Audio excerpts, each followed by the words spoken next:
이란만이 가지고 있는 세계에서 가장 아름다운 전투기.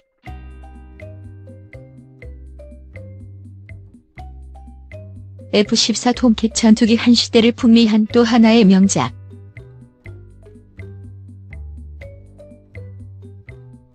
(1960년대에) 들어서면서 미 공군 전술공군 사령부 DAC 택티컬 에어 커맨드는 적지 중심 타격 임무와 요격 임무를 병행할 전폭기의 도입을 추진하면서 소련의 방공망을 저고도로 돌파해 전술 핵폭탄을 고속으로 투하한 후 전장에서 이탈할 수 있는 장거리 요격전.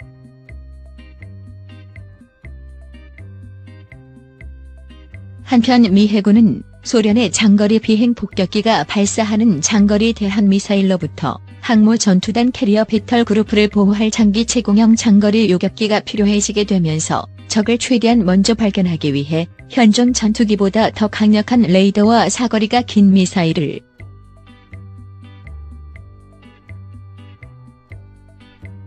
하지만 1961년에 취임한 로버트 맥나마라 로버트 S. 맥너메러 1916에서 2009 국방장관은 개발 비용 절감을 위해 공군과 해군의 두 사업을 하나로 합치도록 지시해 해군과 공군은 두 요구도를 충족할 수 있는 한 대의 플랫폼 개발을 추진하게 되었다.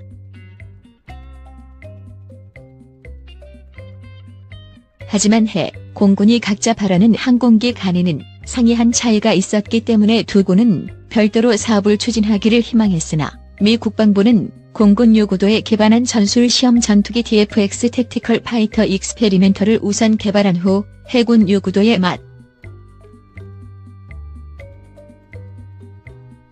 이를 위해 종심 침투 핵 투발용 항공기로 개발하던 F-111 아드박을 베이스로 삼은 F-111B 형상이 TFX 사업용 항공기로 선택됐으며, 이렇게 선정된 공통 플랫폼의 개발업체로는 F-111 제조업체인 제너럴 다이너믹스사와 함재기,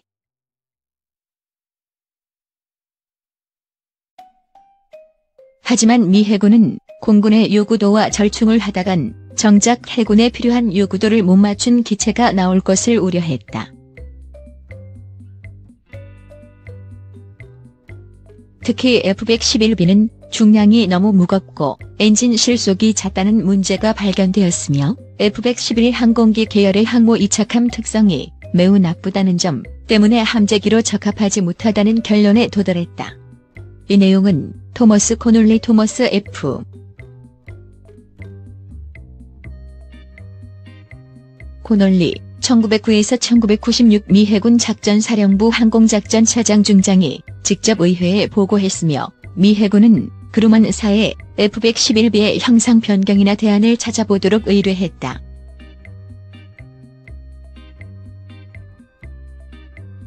결국 1968년 5월부로 TFX 사업은 중단되었고 미 해군은 독자적으로 자기 전투기 개발에 돌입하게 된다.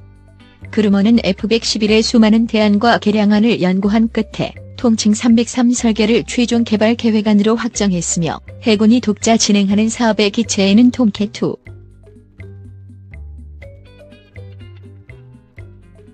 이는 주로 항공기에 고양이과 이름을 붙여온 그루먼사의 전통의 토머스 코놀리 제독의 이름을 합쳐 톰의 고양이 탐색했나는 의미로 명명한 것이다. 해군이 독자적으로 시작한 사업은 해군 시험 전투기 VFX 네이블 파이터 익스페리멘털로 명명됐으며, 이번에는 순수한 장거리 함대 항공 요격기를 목표로 잡았다. 그루먼은 TFX 사업 중단 후에도 계속 303 설계를 진행했으며 1967년에 이 형상을 미 해군에 정식으로 제안했다. 미 해군 항공체계 사령부 NAVAIR 네이블 에어 시스템즈 커맨드는 1968년 7월부로 VFX 사업 제안 요청서 RFP를 발행하면서 요구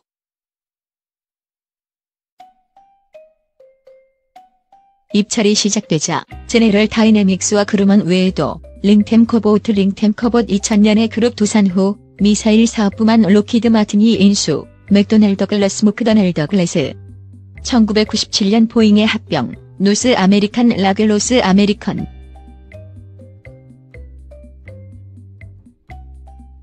미 해군은 같은 해 말 맥도날드 글러스와 그루먼을 최종 후보로 선정했으며 그중 다시 그루먼을 1969년 1월에 우선 협상 대상자로 선정했다. 미 해군은 전투기의 개발 시간을 절감하고 앞서 공통 플랫폼 개발을 주창했던 맥나마라 국방장관이 VFX 사업의 방향을 트는 것을 막을 요량으로 시작이 개발을 건너뛰고 곧장 실용 개발 FSD 풀스케일 디벨로프먼트 단계로 넘어갔다.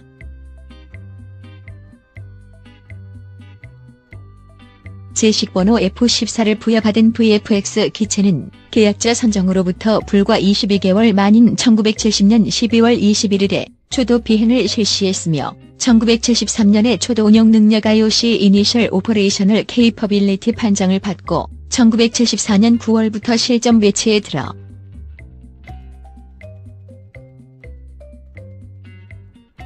F-14는 당시 미국의 최첨단 기술이 녹아있던 기체인데다 장거리 교전 능력이 탁월한 기체였기 때문에 해외로 수출하지 않는 것이 기본 방침이었지만 정치적인 이유로 단 한 차례 수출이 성사된 바 있다. 그 배경은 1972년 4월 9일 소비에트 연방공화국 소련은 이라크와 군사지원 협정을 체결하면서 이라크에게 전투기와 전차를 비롯한 최신 무기를 제공하기로 약속한 사건에서 출발한다. 소련의 조치는 1968년에 프랑스가 이스라엘에 대한 무기 금수 조치를 단행하면서 미국이 대신 즉 소련은 이라크에 최신 무기를 지원하는 대신 이라크를 중동 지역에 영향력을 행사할 발판으로 삼은 것이다. 하지만 소련 이라크 협정에 당황한 것은 다름 아닌 이라크의 지역 내 라이벌인 이란이었다.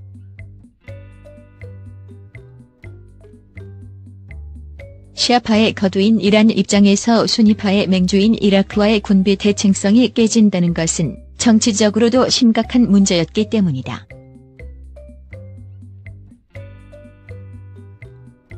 친미 성향인 무하마드 레자 샤 팔레비 마헤미드 레저 사펠레비 1919에서 1980 국왕은 미국의 도움을 요청하면서 페르시아만의 풍부한 유전층을 장악할 수 있는 전투기의 필요성을 설파했다.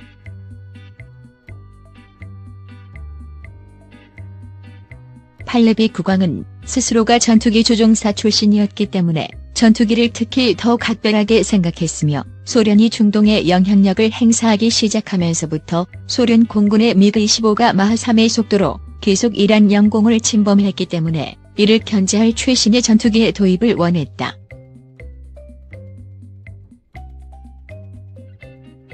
미국의 닉슨 행정부는 반드시 중동에서 소련의 영향력을 상쇄해야 한다고 판단했기 때문에 이란의 요청을 신중하게 검토했고 이에 따라 헨리 키신저 국가안보보좌관을 1972년 5월 이란으로 급파하여 이란이 가격을 감당할 수 있는 군수장 이란은 검토 끝에 일찍이 미국이 그 어디에도 판매한 적이 없는 F-14 톰캣과 AIM-54 피닉스 공대국 미사일을 선택했다.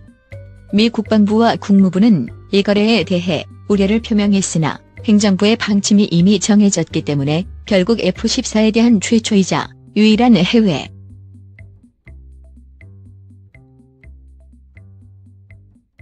이란은 총 80대 F-14와 284개의 피닉스 미사일 구매 계약을 체결한 후 1976년부터 기체를 인도받기 시작했으나 인도가 거의 마무리되던 1979년에 이란 이슬람 혁명이 터지면서 팔레비 왕조가 전복됐다.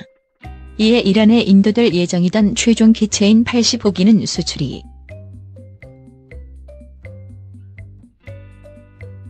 이슬람 혁명 후 이란은 혁명 전에 구입한 미제 F4, F5 및 F-14의 후속 군수 지원 ILS 인티그레이티드 로지스틱스 서포트가 끊겨 부품 수급에 문제가 발생했으므로 역설계를 통한 유사 부품 제작과 기체 부품의 우회 수입을 병행하고 있으며 역설계 과정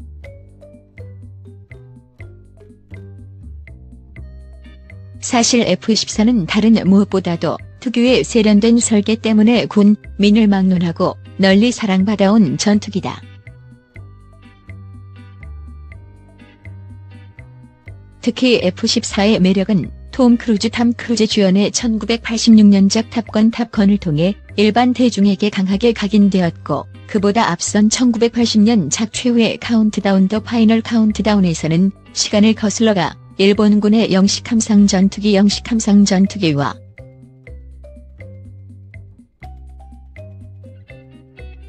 뿐만 아니라 에어리어 88, 1985처럼 현대전을 바탕으로 한 일본 애니메이션에서도 중요한 기체로 등장하며, 심지어 머나먼 미래를 배경으로 한 초시공 요새 마크로스 1982에 등장하는 함재기인 VF-1에 F-14의 디자인이 차용됐을 정도로 특유의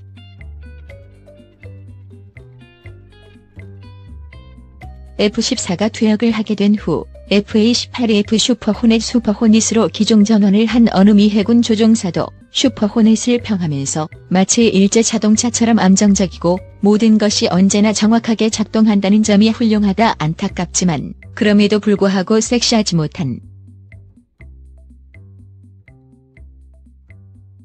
섹시한 건 톰캣이 섹시했다 고 했을 정도다. 바로 이것이 많은 이들이 다른 어느 항공기보다도 톰캣의 빠른 퇴장을 아쉬워하는 가장 큰 이유일 것이다.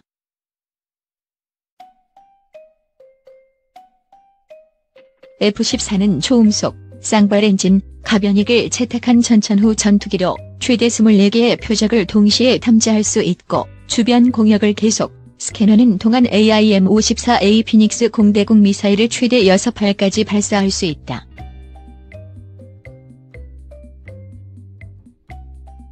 F-14의 전방 조종석은 HUD-HEADUP 디스플레이와 2장의 다목적 평면 스크린 디스플레이 MFD 멀티펑크션 디스플레이가 설치되어 있으며, 후방 조종석에는 레이더 유격 장교를 위한 AN/APG-71 레이더 디스플레이와 항공기 센서 장비들이 설치되어 있다.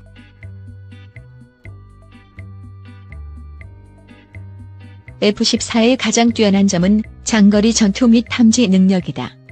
F-14는 300km 가까운 범위의 표적을 20개 이상 동시 추적할 수 있어 어지간한 동세대 항공기보다 훨씬 먼 거리에서 적을 먼저 포착하고 추적할 수 있다.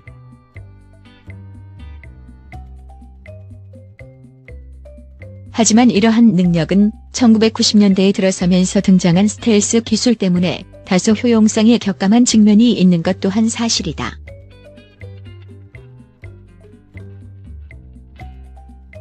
F-14의 가장 확연한 외관상의 특징은 특유의 가변익 설계다. 가변익은 비행 중 자동으로 각도를 조정하도록 프로그램되어 있으나, 필요에 따라서는 조종사가 수동으로 변경하여 날개 각도를 조종할 수 있도록 설계했다.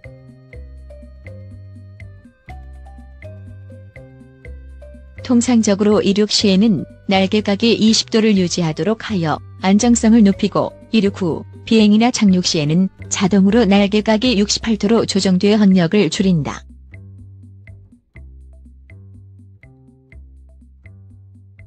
또한 항모 수납 시에는 최대 75도까지 날개를 접어 차지하는 공간을 최소화할 수 있다.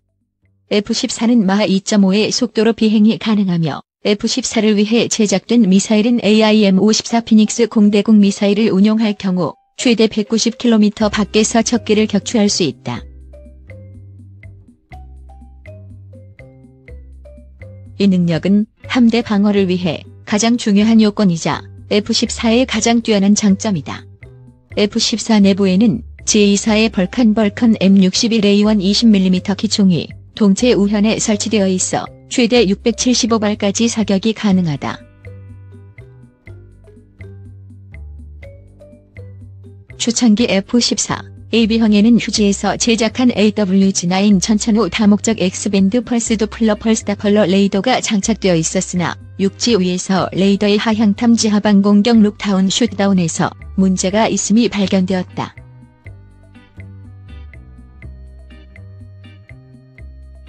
또한 AWG-9이 최대 6개 표적에 방사파가 좁은 스포트라이트 빔을 차례로 조사하고, 이를 받은 AWG-9의 아날로그 컴퓨터는 6개의 표적이 계속 오던 방향대로 진행한다고 가정하여 표적의 미래 위치를 계산하는데, 여기서 표적이 예상 위치에서 빠르게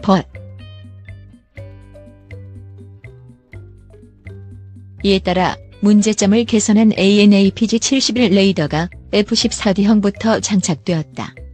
APG-71은 F-15에 장착된 APG-70과 유사한 기술을 이용한 레이더로 디지털 처리 속도가 빨라졌을 뿐 아니라 레이더 잔상 필터링이나 탐지 범위 등이 획기적으로 향상되었다.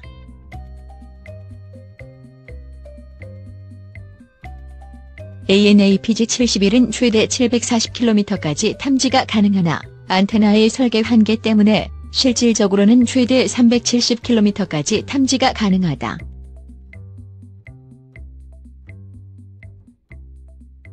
휴즈사는 55대 레이더와 수리 부품을 납품했으나 추가 구매가 이루어지기 전에 사업이 취소되고 후속 관리는 레이시온 네시안사로 넘어갔다.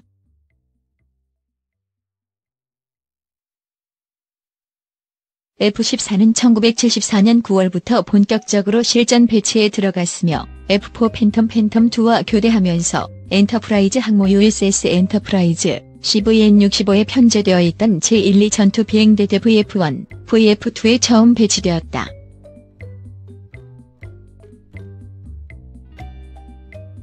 F-14의 첫 임무는 4.20-4.2간 오늘날의 호치민시에서 철군하는 미군의 지원 임무였다. F-14의 첫 실전 기록은 1981년 8월 19일 북아프리카 시드라 만만에서 달성됐다.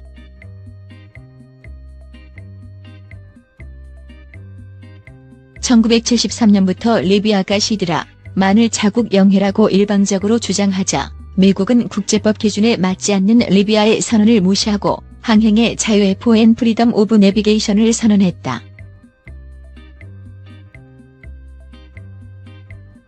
시드라 만 사건이 벌어진 날도 미 해군은 포레스탈 USS 포레스털, CV-59 항모와 니미츠 USS 니미츠, CVN-68 항모를 해역에 파견하고 있었으며 S-3A 바이킹 해상 초계기를 띄워 일부러 리비아가 주장한 영해를 무시하고 국제법 상위 공해 경계까지. 잠시 후 이 두 조기 경보 통제기가 인근 구르다비아 그허드비의 기지에서 이륙하는 리비아 공군 수-22 전투기 2대를 포착했는데 문제는 앞서 띄운 S-3A의 위협 경보 장치나 미사일 대응 체계가 장착되어 있지 않았기 때문에 S-3의 보호를 위해 긴급하게 2대의 F-14가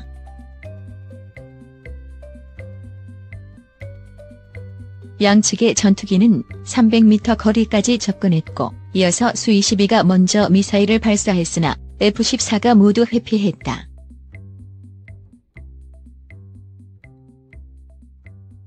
곧이어 역으로 선회한 F-14는 AIM-9L 사이드와인더 미사일을 이용해 2대의 수-22를 모두 제거했다.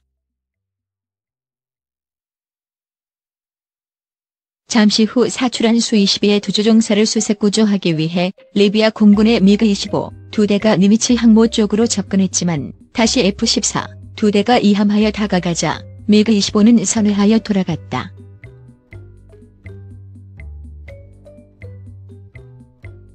(8년) 뒤인 1989년에도 시드라에서 다시 리비아 공군과 미 해군이 충돌하여 2차 시드라 만 사건이 벌어졌는데 이때에도 리비아의 미그-23과 접전에 들어간 F-14가 적기 2대를 모두 격추하면서 완승으로 끝났다.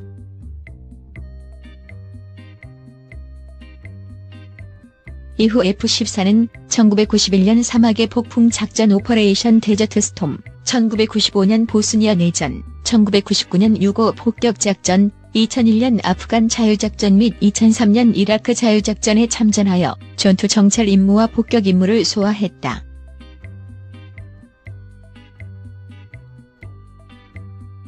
미 해군의 F-14는 2006년 2월 8일 2대의 톰캣이 이라크에서 마지막 폭격 임무를 완수한 뒤 시어도 루즈벨트 항모 USS 시어도 로저벨트 CVN-71에 귀환하면서 역사의 뒤안길로 사라지게 되었다.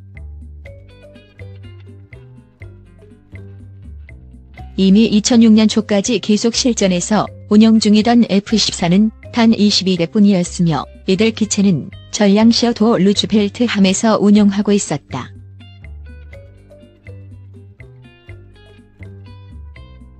이들 기체가 소속되어 있던 2개의 F-14 전투 비행대대는 2006년 3월 10일자로 미 본토에 귀환했으며 이들 중 제213 전투 비행대대 VF-213은 FA-18EF로 기종 전원을 실시했다. 사실 F-14는 운용기간이 32년 밖에 되지 않아 타 기체에 비해 비교적 일찍 퇴역한 케이스였는데 이에 대해서는 몇 가지 복합적인 이유가 존재한다.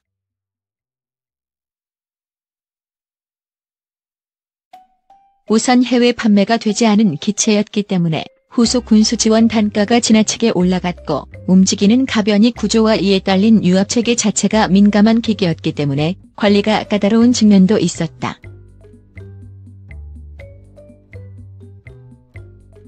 한때 톰캣을 폭격기 용도로 개량하는 밤캣 반북캣 계획도 입안된 적이 있었으나 퇴역이 임박했던 2006년경에는 F-14의 1시간 비행 방정비 시간이 50시간 이상 필요했을 정도로 시간과 비용이 많이 소요됐으므로 기골 보강이나 수명 연장을 실시하는 것보다 퇴역처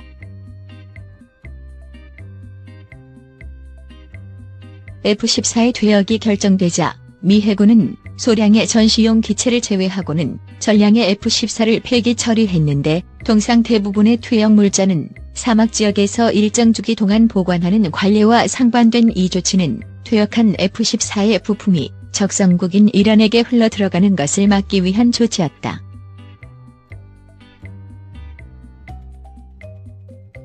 이는 미 해군뿐 아니라 전 세계에서 가장 사랑받은 전투기의 퇴역치고는 다소 쓸쓸하고 삭막한 최후였다. F-14는 현재까지도 세계에서 유일하게 이란이 운용하고 있다.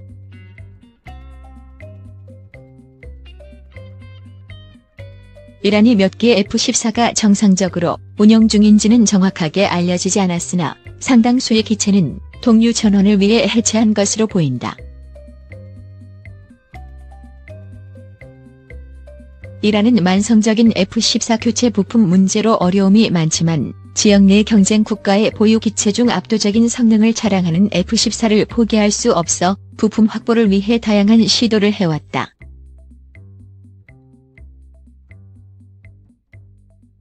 (1981년에는) 한 이란계 무역회사가 제조사인 그루만사를 접촉해 교체 부품 일부의 구매를 시도했지만 미 국무부는 해당 부품의 수출 허가를 내주지 않았다.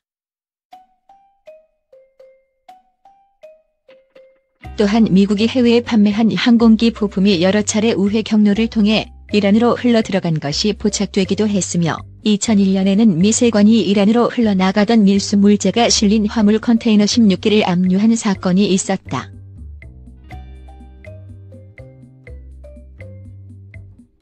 당시 이 안에는 F-14 캐노피 1개, 항공기 부품, 미사일 부품 등이 실려 있었다. F-4나 F-5의 경우는 미국의 해외 수출 국가가 많아 중고 부품이나 우회 수입 형태로 부품을 조달할 방법이 있지만 F-14의 경우는 순전히 미국에서 직접 부품을 조달하는 방법밖에 없어 F-14의 운영 유지가 어려울 것으로 짐작된다.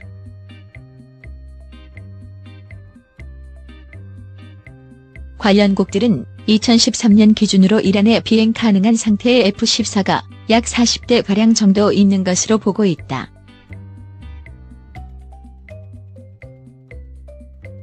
결국 이란은 국영 이란 항공산업 이레니언 에어크래프트 인더스트리즈를 통해 자체적으로 F-14 예비 부품 제작을 시작했으며 일부 부품과 설계는 레이건 행정부가 들어선 후 이란 미 대사관 인질 협상을 시작하면서 미 측으로부터 제공받기도 했다.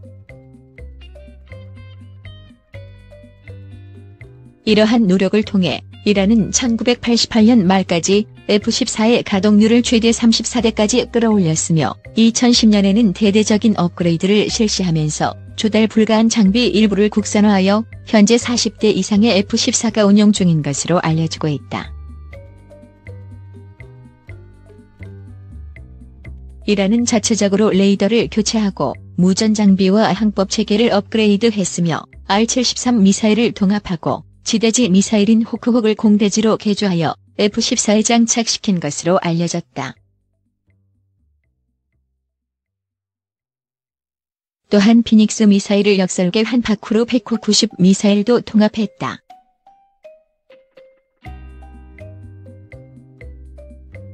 이란은 이란-이라크 전쟁 1980에서 1988 기간 중 F-14를 투입하여 이라크 군의 미그-25 및 미라주 미라즈 F-1EQ와 교전을 벌였으며 피닉스 미사일이 소진되고 후속 군수 지원용 부품이 부족한 상태로 전쟁을 벌였음에도 불구하고 160대 3이라는 경이로운 공중전 교환 비율.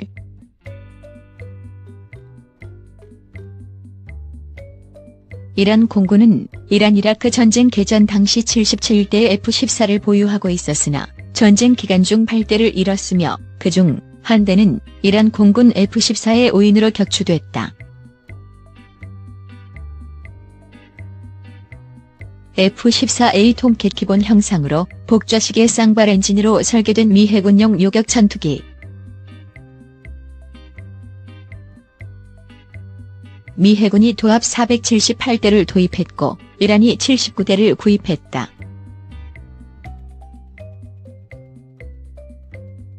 최종 인도된 102대는 프렛 앤 휘트니 BW사의 TF-30B414A 엔진을 장착했다.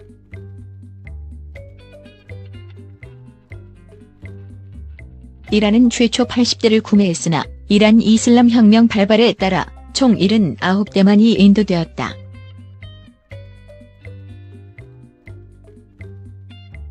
현재에도 이란 이슬람 공군 제81, 82 전술 전투 비행단이 F-14A형을 운용 중이다.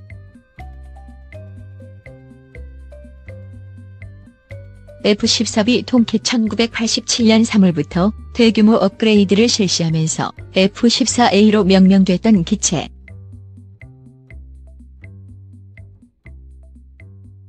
최초 설치됐던 TF-30B414A 엔진 대신 G24의 F-110G400 엔진으로 교체했으며 ALR-67 레이더 호밍 경고 체계 RHAW가 장착됐다.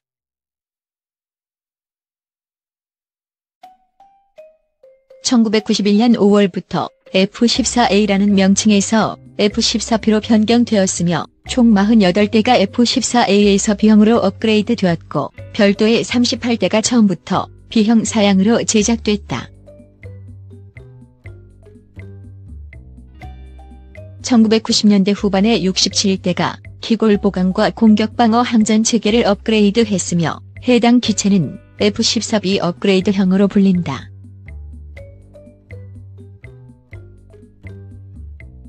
F-14D 슈퍼 톰캣 1991년부터 양산된 최종 형상으로 B형과 같은 F-11-400 엔진을 장착했고 항전을 최신형 디지털 항전 체계로 교체했다.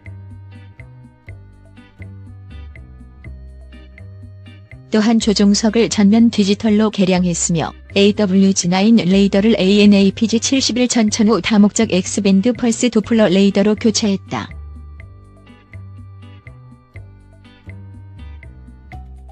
(14D형에는) 공중 재밍 방어 체계 ASPJ, 합동 전술 정보 전파 체계 JTIDS가 설치됐으며 적외선 수색 탐지 체계, 통칭 IRST가 장착됐다.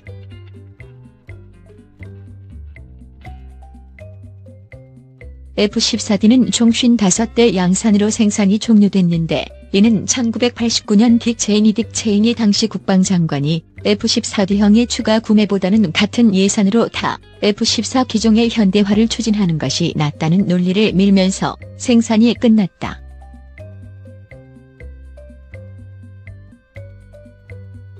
이에 따라 18대의 F-14A형이 D형으로 업그레이드 되었으며 37대가 처음부터 D형 사양으로 제작됐다.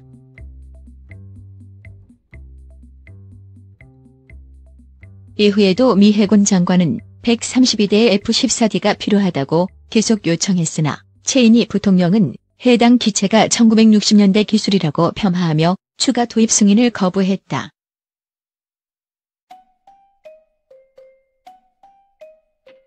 F-14AM 알캣 이란 공군이 2010년경 업그레이드를 실시한 F-14A의 파생 기종.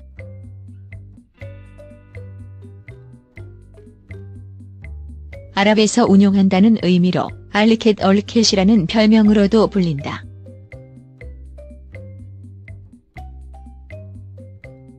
(2030년까지) 수명 연장을 실시했으며 항전 장비와 화력 통제 장비 일부를 교체하여 R-73E 단거리 공대공 미사일, AIM-54A 피닉스 공대공 미사일, AIM-7이 스페로우 공대공 미사일, AIM-9J 사이드와인더 미사일을 운용할 수 있도록 했다.